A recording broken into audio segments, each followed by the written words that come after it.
السلام عليكم ورحمة الله وبركاته. الحمد لله رب العالمين، والصلاة والسلام على سيد الأنبياء والمرسلين وعلى آله وأصحابه أجمعين. أما بعد، فأعوذ بالله من الشيطان الرجيم. بسم الله الرحمن الرحيم. إنا نحن نزلنا الذكر وإنا له لحافظون. صدق الله العظيم. கண்ணியத்திற்குரிய பெரியோர்களே, சகோதரர்களே, சென்ற வாரத்தில் உமர் ரலியல்லாஹுடைய ஆட்சி காலகட்டத்தில் ஒரு கூட்டு ஆய்வு என்பது சில சட்டங்கள் நடைபெற்றது என்பதை பற்றி நாம் பேசுகிறோம். இந்த வாரத்தில் உமர் ரலியல்லாஹுடைய ஆட்சி காலகட்டத்தில் பெரும்பாலும் எந்த விதமான குழப்பங்களும் ஏற்படாது. ஒரு அரசியல் ரீதியான குழப்பங்களோ அல்லது மார்க்க ரீதியான குழப்பங்களோ எந்த பிரச்சனையுமே செய்யலாம் உமர் ரலியல்லாஹுடைய ஆட்சி காலத்தில் தோன்றவே இல்லை. எப்படி நபியுடைய காலகட்டத்தில் எந்த பிரச்சனையும் இல்லையோ, அபூபக்கர் சித்திக் ரலியல்லாஹு ஆட்சி காலத்தில் சில பிரச்சனைகள் இருந்தாலும் அதை அவர்கள் சமாளித்து விட்டு சென்றார்கள். அதேபோல் உமர் ரலியல்லாஹு ஆட்சி காலத்திலையுமே எந்த வகையான புதிய குழப்பங்களும் ஏற்படலை. ஏன் அப்படின்னா அவங்களுடைய நிர்வாகத்திறன் அப்படி இருந்துச்சு. நிர்வாகத்திறனில் எந்த அளவுக்கு அவங்க முக்கியத்தை காமிச்சாங்க அப்படின்னு சொன்னால், அந்த காலகட்டத்தில் இருக்கக்கூடிய பள்ளிவாசல்கள் என்ன செய்ய முடியாதுன்னா யாரும் சொற்பொழிவு நடத்த முடியாது.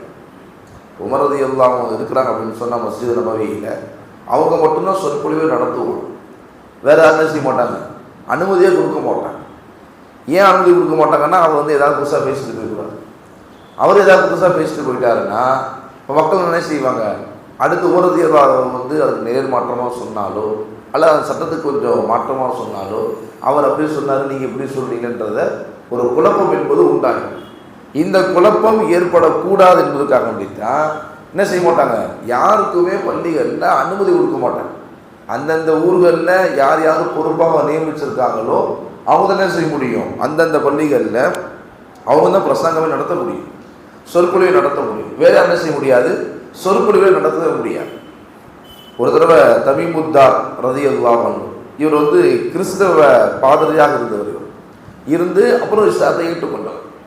இவர் என்ன செஞ்சார், நான் வந்து மத போதனை செய்ய போகிறேன் பள்ளிவாசலில், எனக்கு அனுமதி கொடுங்க அப்படின்ட்டு உமர் அதை கேட்குறாங்க. ஆனால் உமர் என்ன செய்ய, அவனுக்கு கடைசி வரைக்கும் அனுமதியே கொடுக்கல. ரொம்ப காலமாக கேட்டுக்கிட்டே இருந்தார், எனக்கு ஒரு வாய்ப்பு கொடுங்க அப்படின்ட்டு. வாய்ப்பு கொடுக்கவே இல்லை, அனுமதி கொடுக்கவும் இல்லை. கடைசியாக என்ன செஞ்சாங்க, ஒரு தடவை என்ன செஞ்சாங்க, அனுமதி கொடுத்தாங்க. அதுவும் நான் வருவதுக்கு முன்னால் ஒரு 10 நிமிஷம் பேசிக்கிங்க அப்படின்னு செஞ்சாங்க. ஒரு 10 நிமிஷம் செஞ்சாங்க, அனுமதி கொடுத்தாங்க. அப்போ உமர் ரலியல்லாஹு அவங்க ஆட்சி காலத்தில் இந்த அளவுக்கு அவங்க என்ன செஞ்சாங்கன்னு சொன்னால், இந்த மக்களை என்ன செய்யணும், குழப்பத்திலிருந்து பாதுகாக்கணும் என்பதற்காக வேண்டி யாருக்குமே அனுமதி கொடுக்காம முழுக்க முழுக்க அவங்களே தீனுடைய விஷயத்தில் மக்களுக்கு வழிகாட்டியாக இருந்தாங்க. எப்படி நபியுடைய காலகட்டத்தில் நபி தான் என்ன செய்வோம், வழிகாட்டுவோம். அபூபக்கர் சித்திக் ரலியல்லாஹு ஆட்சி காலத்தில் அவங்க தான் வழிகாட்டுவோம். அதே போல் உமர் ரலியல்லாஹு ஆட்சி காலத்திலையுமே அவங்க தானே செய்வாங்க, மக்களுக்கு வழிகாட்டியாக இருந்தாங்க. உமர் ரலியல்லாஹு ஆட்சி காலத்தில் சபீல் அப்படின்னு ஒருத்தர் இருந்தாங்க. இவர் என்ன செஞ்சுட்டு வந்தாருன்னா, தேவையில்லாத சில விஷயங்களை கேள்வி கேட்டு வந்தார். அதுவும் கொஞ்சம் கருத்து சிக்கலான வசனங்கள்லாம் இருக்கு. உதாரணமாக அல்லாஹ்வுடைய முகம் வயபக்கா வஜ்ஹு ரப்பிக துல் ஜலாலி வல் இக்ராம், அல்லாஹ்வுடைய முகம் மட்டும்தான் உலகத்தில் பாக்கியாக இருக்கும், மீது எல்லாமே அழிஞ்சு போயிடும் அப்படின்ட்டு இருக்கு. இப்போ இந்த பொதுவாகவே குரானில் அல்லாஹ்வுடைய கை, அல்லாஹ் அமருவான்றது, அல்லாஹ்வுடைய முகம்னு சொல்கிறது, இது எல்லாமே என்ன செய்வாங்கன்னா இதோட அர்த்தம் அல்லாஹ்வுக்கு தான் தெரியும் அப்படிமா என்ன செஞ்சுவாங்க, அதோட பொதுவான விளக்கம் கொடுத்துருவாங்க. இப்போ இவன் என்ன பண்ணான்னா, அல்லாஹ்வுடைய முகம்லாம் எப்படி இருக்கும், நம்மள மாதிரி இருக்குமா, இந்த மாதிரி சில குழப்பமான கேள்வியெல்லாம் வந்து கேட்டுகிட்டே வந்தான். இப்போ இது உமர் ரலியல்லாஹுக்கு இந்த செய்தி போச்சு. இந்த சபீகன்றவன் என்ன செய்கிறான், மக்களுக்கு மத்தியில் ஒரு குழப்பத்தை ஏற்படுத்துகிறான். இந்த மாதிரி வந்து எது வந்து கருத்து சிக்கலாக இருக்குதோ அந்த கேள்வி கேட்டு என்ன செய்கிறான், மக்களை ஒரு மாதிரி குழப்பறான் அப்படின்ற விஷயத்தை சொன்ன உடனே உமர் ரலியல்லாஹு வர சொன்னான். நல்ல ஈரமான பேரிச்சம்பழத்தினுடைய மட்டை எடுத்து அவன் மண்டையில் ஊஞ்சல் அடித்தான். என்ன செஞ்சாங்க, ஈரமான பேரிச்சம்பழம் மட்டை எடுத்து அவன் மண்டையில் ஊங்கி அடித்தான். அடுத்தோடனே அவனுடைய தலையிலிருந்து ரத்தம் வந்துச்சு. அப்போ அவன் சொன்ன, அமீருல் முஃமினீன் அவர்களே, எனக்கு எந்த சிந்தனை தவறாக இருந்ததோ அது எல்லாமே என்ன ஆயிடுச்சு, வெளியேறிடுச்சு அப்படின்னு சொன்னான். ஏன்னா அவன் மக்களை குழப்பம் ஏற்படுத்திகிட்டே இருந்தான். ஆனால் என்ன செய்ய, கூட்டு கண்டித்து இந்த விளக்குழம்பு செய்யக்கூடாததை கொஞ்சம் சொல்லி காமிச்சாங்க, அடித்து காமிச்சாங்க. அப்போ இப்படி தானே செஞ்சாங்க உமர் ரலியல்லாஹு அன்ஹு.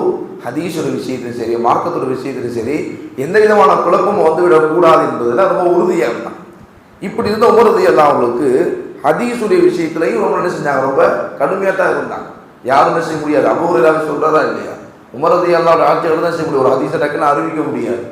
ஏன்னா கூப்பிட்டு கேட்டுருவார், யாரை கேட்டு அடிச்ச, யாரை கேட்டு அறிவிச்ச, நீ யார்கிட்ட கேட்ட, இன்னும் எல்லாத்தையும் செஞ்சிருவார். அவர் கூப்பிட்டு கேட்பார். அதனால் என்ன செய்ய முடியும், உமருடைய ஆட்சி காலத்தில் ரொம்ப ஹதீஸை நிறைய அறிவிக்க முடியாது. இப்படி உமர் ரலியல்லாஹு அன்ஹுனா ஒரு சிந்தனை வருது, ஹதீஸ்களை என்ன செய்யணும், எல்லாத்தையும் ஒன்று திரட்டணும் அப்படிங்கிற எண்ணம் வருது. ஆனால் பொதுவாகவே உமர் ரலியல்லாஹு அன்ஹு தான் புதிய புதிய இல்ஹாமான விஷயங்கள்லாம் அவனுக்கு தான் தோணும்.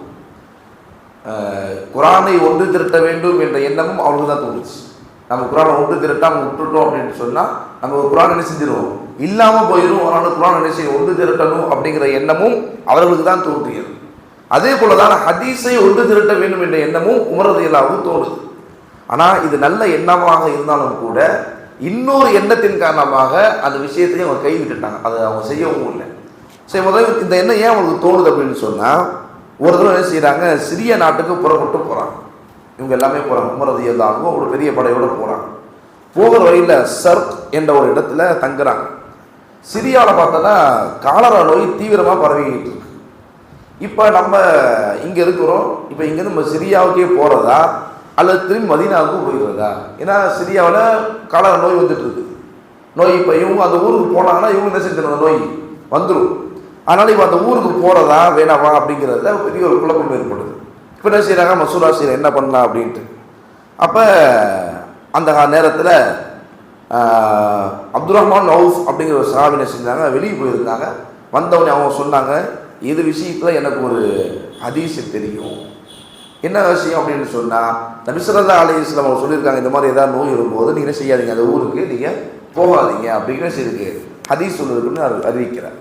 இதை கேள்விப்பட்ட இதை அந்த ஹதீஸ் அவர் சொன்ன உடனேயே உமர் அதை முடிவு போட்டால் அவன் என்ன செஞ்சு திரும்ப மதீனாவுக்கே போயிடுவோம் அப்படின்ட்டு.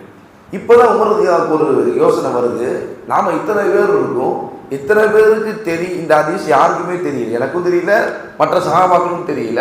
ஆனால் யாருக்குலாம் தெரிஞ்சிருக்கு, ஒரே ஒருத்தருக்கு தான் தெரிஞ்சிருக்குது. அப்போ இவர் மௌத்தா போயிட்டாருன்னா இந்த ஹதீஸ் என்ன செய்யணும், யாருக்குமே கிடைக்காம போயிருமே. அதனால் இப்படி எத்தனை சஹாபாக்கள்கிட்ட எத்தனை ஹதீஸ் இருக்குன்னு தெரியலையே. ஆனால் என்ன செய்வோம், எல்லா ஹதீஸையும் செய்வோம், ஒன்று திரட்டுவோம் அப்படின்னு சொல்லி முடிவு பண்ணி ஒரு மசூரா வைக்கிறாங்க, ஆலோசனை வைக்கிறாங்க. பெரும்பாலும் எல்லாமே மசூரா அடிப்படை தான் நடக்கும். நாமளாக ஒரு விஷயத்தை முடிவு பண்ணி நம்ம செஞ்சிருவோம் அப்படிங்கிறதெல்லாம் இஸ்லாமிய ஆட்சி காலத்தில் அப்படி கிடையாது. எல்லாத்தையுமே செய்வாங்க, கூட்டாக சேர்ந்து ஒரு முயற்சி பண்ணி. ஏன்னா ஒவ்வொருத்தவங்களும் ஒவ்வொரு ரீதியில் செஞ்சுருப்பாங்க, நபியுடைய ஹதீஸ் கேட்டுருப்பாங்க. அதனால் என்ன செய்கிறாங்க, இப்போ எல்லாருக்கும் மசூரா செய்யலாம். மசூரா செய்யும் போது அப்போ எல்லா சஹாபாக்களும் சொல்கிறாங்க, ஒன்று திரட்டுவோம் அப்படின்றத சொல்கிறாங்க.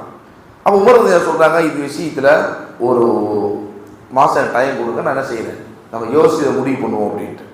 அதே போல் ஒரு மாதம் யோசிக்கிறாங்க. யோசிச்சுட்டு அப்புறம் சொல்கிறாங்க, நம்ம என்ன செய்ய வேண்டாம், இந்த ஹதீஸை ஒன்று திரட்டக்கூடிய இந்த விஷயம் நம்ம கைவிட்டுருவோம் அப்படிங்கிறத சொல்கிறாங்க. ஏன் அப்படின்னு சொன்னால், பொதுவாகவே அல்லாஹ்வுடைய வேதம் இருக்கும் பொழுது இன்னொரு வேதம் உருவாச்சு அப்படின்னு சொன்னால் மக்கள் என்ன செஞ்சுருவாங்க, ரெண்டுத்தையும் ஒரே அந்தஸ்தில் வச்சுருவாங்க, கலந்துருவாங்க. மக்கள் என்ன செஞ்சுருவாங்க, ரெண்டுத்தையும் ஒரே அந்தஸ்தில் வச்சுருவாங்க. ஒரே அந்தஸ்தை வச்சுட்டாங்க அப்படின்னு சொன்னால் ரெண்டின் பிரகாரமும் ஒரே மாதிரி அமல் செய்ய ஆரம்பிச்சிருவாங்க. இப்போ நம்மளை பொறுத்த வரைக்கும் குரான் ஹதீஸ் இருக்குன்னு சொன்னால் முதல்ல குரான் தான் முக்கியத்துவம், அப்போ தான் எதுக்கு, அப்புறம் தான் ஹதீஸ். இப்போ குரானில் என்ன விஷயங்கள் சொல்லப்பட்டிருக்குதோ அதன்படி தான் நம்ம அமல் செய்யணும். அடுத்ததான் ஹதீஸுமே அமல் செய்யணும். இப்போ நமக்கு தொழுகையில் அது மாதிரி ஒதுவில் இது எல்லா விஷயம் பார்த்திங்கன்னா குரானில் என்ன சொல்லப்பட்டிருக்கோ அது ஃபர்லு, குரானில் எது சொல்லப்பட்டிருக்கோ அது ஃபர்லாக ஆக்கியிருப்பாங்க. ஹதீஸை எது வந்திருக்கோ அதை செஞ்சுருப்பாங்க, அதை நான் வாஜிபாக சுன்னத்தாக ஆக்கியிருப்பாங்க. உதாரணமாக ஒதுவுடைய விஷயம் எடுத்துங்களேன், ஒதுவுடைய விஷயத்தை ஒருவருடைய ஃபர்லு 4 தான் நமக்கு சொல்லப்பட்டிருக்கு. குரான் எத்தனை தான் இருக்குது, குரானே 4 தான் இருக்கணும். முகம் கழுவணும், கை கழுவணும், தலைக்கு மசாஜ் செய்யணும், காலை கரண்டை கழுவணும். இந்த 4 தான் குரானை சொல்லப்பட்டிருக்கு. இந்த 4 தான் நமக்கு ஃபர்லும் கூட. இது இல்லாத மற்ற விஷயங்கள் ஹதீஸ் வந்துருக்குது. அது எல்லாம் என்னவா இருக்கும், நமக்கு சுன்னத்தாக இருக்கும், இல்லை முஸ்தஹப்பா இருக்கும், இல்லை வாஜிபாக இருக்கும், இப்படி தான் இருக்கும். ஏன்னா இந்த குர்ஆனுக்கும் ஹதீஸுக்கும் மத்தியில் என்ன செய்யணும், சட்டங்கள்ல பிரித்து காண்பிக்கணும். ஹதீஸிலையும் குர்ஆன்லையும் நமக்கு தந்த சட்டங்கள் எல்லாம் ஒரே மாதிரியான சட்டங்கள் கிடையாது. அதே போல் தொழுகை இருக்கு, தொழுகையிலே அப்படிதான். தொழுகையில் அது உடல் சுத்தமாக இருக்கணும், உடை சுத்தமாக இருக்கணும், அது ஒரு பூ செய்யணும், கிராத் ஓதணும். இது எல்லாமே எங்கே இருக்குது? குர்ஆன்ல இருக்குது. அக்கைமுஸ்ஸலா வாத்து ஜகாத்த வர்க்கவு மகர் ராக்கை, ருக்கு செய்யுங்க, சஜிதா செய்யுங்க. இது எல்லாமே எங்கே இருக்குது? இது எல்லாமே குர்ஆன்ல இருக்குது. இப்போ ருக்கு செய்கிறது, சஜிதா செய்கிறது, நிலை நிற்கிறது, கிராத் ஓதுறது, அத்தையாத்து உட்கார்றது, இது எல்லாம் குர்ஆன்ல இருக்குது. இப்போ இதெல்லாம் நமக்கு என்னதான்? ஃபர்லு தான். ஆனால் இந்த ருக்குவை நீங்கள் நிம்மதியாக செய்யுங்க, சஜிதாவை என்ன செய்யுங்க, நிம்மதியாக செய்யுங்க, ஒழுங்காக செய்யுங்க, காக்கா கொத்துவது போல செய்ய கொத்தாதீங்க, அதை என்ன செய்யுங்க, நிம்மதியாக செய்யுங்க. இதெல்லாம் நமக்கு ஹதீஸ் வந்து கிடைச்சது. அப்போ இதெல்லாம் நமக்கு என்னது? வாஜிபு. இது என்ன கிடையாது, இது ஃபர்லு கிடையாது. ஃபர்லுக்கும் வாஜிபுக்கும் என்ன வித்தியாசம் அப்படின்னு சொன்னால், ஃபர்லை விட்டால் தொழுகையே கூடாது, வாஜிபை விட்டால் தொழுகை கூடும். இதான் வித்தியாசம். அப்போ குர்ஆன்லேருந்து நமக்கு என்னென்ன விஷயங்கள்லாம் நமக்கு கிடைக்குதோ அது எல்லாமே ஃபர்லு. அது எல்லாமே என்னதான்? ஃபர்லு தான். அதை விட்டால் அந்த செயலை நமக்கு கூடாது. ஹதீஸ்ல நமக்கு என்னென்ன விஷயங்கள்லாம் கிடைக்கிறதோ அது எல்லாமே நமக்கு என்னது? வாஜிபு. அந்த செயலை விட்டாலும் என்ன செய்யாது, அந்த செயல் கூடாம போகாது, குறைவுள்ளதாக இருக்கும். அப்ப உமர் ரலியல்லாஹு அன்ஹு ஆட்சி காலகட்டத்திலேயே ஹதீஸுடைய ஒரு நூலை தொகுக்கப்பட்டால் பிற்காலத்தோட மக்கள் என்ன செய்வாங்க, குர்ஆனையும் உமர் ரலியல்லாஹு அன்ஹு ஆட்சி காலத்திலேயே என்ன செய்யப்பட்டிருக்கு, இந்த ஹதீஸை ஒன்று திட்டப்பட்டிருக்கு அப்படின்னு சொல்லி குர்ஆனையும் ஹதீஸை என்ன செஞ்சிருவாங்க, ஒரே இடத்துல வச்சிருவாங்க. ஒரே இடத்துல வச்சிட்டோம்னா குர்ஆனையும் ஹதீஸையும் செஞ்சிருவாங்க, குழப்பிடுவாங்க. முன்னால் உள்ள சமுதாயம் சீர்கெட்டதுக்கு முக்கியமான காரணமே இதுதான். முன்னால் உள்ள சமுதாயம் சீர்கெட்டு போனதுக்கு மிக முக்கியமான காரணமே இதுதான் அப்படின்னு சொன்னாங்க. ஏன்னா முசன்னாத் அப்படின்னு சொல்லுவாங்க. முந்தைய உள்ள சமுதாயத்தில் அந்த நபிமார்கள் சொன்ன விஷயத்தை கோர்வை செய்த கிதாபுக்கு முசன்னாத் அப்படின்னு சொல்லுவாங்க. இந்த முசன்னாத்தில் எப்படி இருக்கும் அப்படின்னு சொன்னால், மூசா அலைஹிஸ்ஸலாம் சொன்னது, அவங்க என்னென்னலாம் சொல்லியிருக்கிறாங்களோ அது எல்லாமே என்ன செய்யும், எப்படி நபி நமக்கு ஹதீஸ் சொல்லியிருக்கிறாங்களோ அதே போல மூசா அலைஹிஸ்ஸலாம் சொன்ன எல்லா ஹதீஸையும் அவங்க கோர்வை செஞ்சு முசன்னாத் அப்படின்னு வச்சிருக்கிறாங்க. இப்போ அந்த மக்கள் என்ன பண்ணாங்க, தௌராத் வேதத்தையும் முசன்னாத்தையும் செஞ்சாங்க, ஒன்றாக கலந்து காலப்போக்கில் எதை விட்டுட்டாங்க, தௌராத்தையே விட்டுட்டாங்க. தௌராத்தை விட்டுட்டு மூசா அலைஹிஸ்ஸலாம் சொன்னதில் அதை எழுதி இவங்களுடைய கருத்தையும் எழுதி அந்த மார்க்கெட் என்ன பண்ணாங்க, ஒரு குழப்பி அவங்களுக்கு தோதுவான சட்டங்களை எழுதி கொண்டாங்க.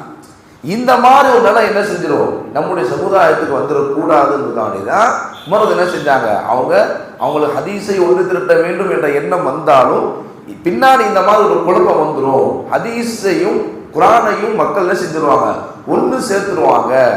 அதனால என்ன செய்யக்கூடாதுன்னு செஞ்சாங்க, அந்த பணியையே விட்டுட்டாங்க. நம்ம முன்னாடியே சொல்லியிருக்கிறோம், அபூபக்கர் சித்திக் ரலியல்லாஹு அன்ஹு என்ன செஞ்சிருக்கிறாங்க, ஒரு ஏடு வச்சிருந்தாங்க, ஹதீஸில் ஒரு ஏடை எரிச்சிருவாங்க. காரணம் என்னன்னு சொன்னால், அபூபக்கர் ரலியல்லாஹு வச்ச அந்த ஏடையும் குர்ஆனை என்ன செஞ்சிருவாங்க, ஒரே நிலையில பார்த்துருவாங்க. குர்ஆனை விட்டுட்டு அபூபக்கர் சித்திக் ரலியல்லாஹு அன்ஹுடைய அந்த ஹதீஸை அமல் செய்ய ஆரம்பிச்சிருவாங்க. அதுக்காக அவங்க எரிச்சிட்டாங்க. அப்ப இதே போல நிலை என்ன செஞ்சிடக்கூடாது, நம்முடைய காலகட்டத்தில் வந்துடக்கூடாதுக்காண்டி தான் அவங்க என்ன செஞ்சாங்க, அந்த ஹதீஸை திரட்ட வேண்டும் எண்ணத்தை அவங்க கைவிட்டுட்டாங்க. நம்ம நிறைய சஹாபாக்களை பார்க்குறோம், அவங்க சொல்ல எல்லா விஷயமும் அப்படி தான் இருக்குது. யாருமே என்ன செய்யலை, அந்த காலகட்டத்தில் ஹதீஸை எழுதி வைக்கவே இல்லை. ஏன்னா அந்த காலத்தில் எழுத அனுமதி கொடுத்தது குர்ஆன் மட்டும்தான். என்ன செய்ய, வேறு எதுக்குமே செய்யலை, எழுத அனுமதி கொடுக்கவே இல்லை. இப்போ எப்படி ஹதீஸை பாதுகாத்தாங்க, மனனம் செய்வாங்க, மனப்பாடம் செஞ்சுட்டே இருப்பாங்க. தாபியின் காலம் வரைக்கும் அதான் ஹதீஸை எழுதக்கூடிய பழக்கமே உண்டாகலை. நம்ம எல்லாத்தையும் விளங்கிக்கணும். சஹாபாக்குடைய காலம் ஹிஜ்ரி 110 வரைக்கும் தான் சஹாபாக்குடைய காலம்.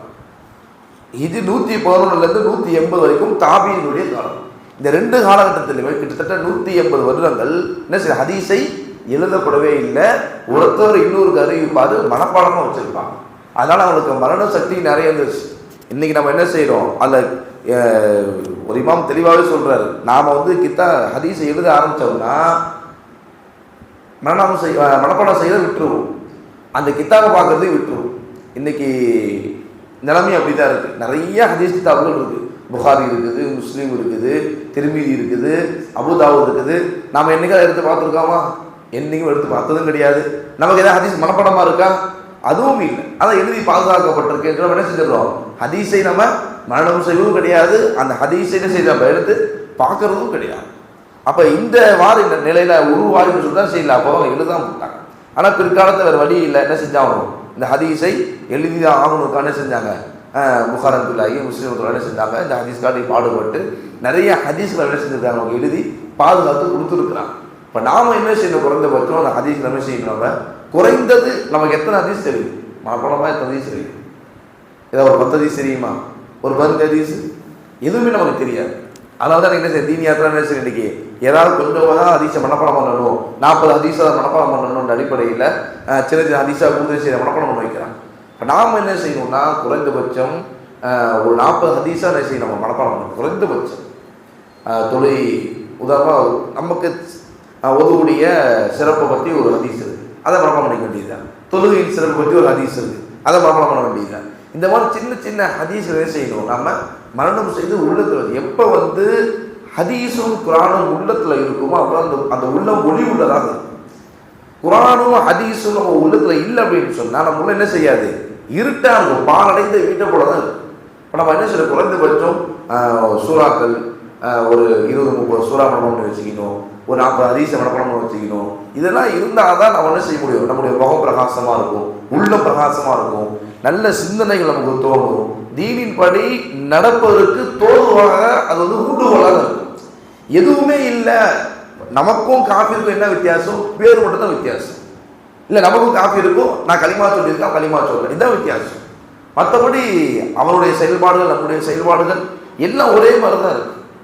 ஆனால் நம்ம என்ன செய்யணும், நம்ம குறைந்தபட்சம் கொஞ்சமாக ஹதீஸ் நம்ம நம்ம மனம் செய்யும் மக்களாக நம்ம வரணும். எதை சொன்னமோ எதை கேட்டோமோ அதனுடைய அமல் செய்வதற்கு அல்லாஹ் தௌஃபீக் செய்வானாக. அல்ஹம்துலில்லாஹி ரப்பில் ஆலமீன்.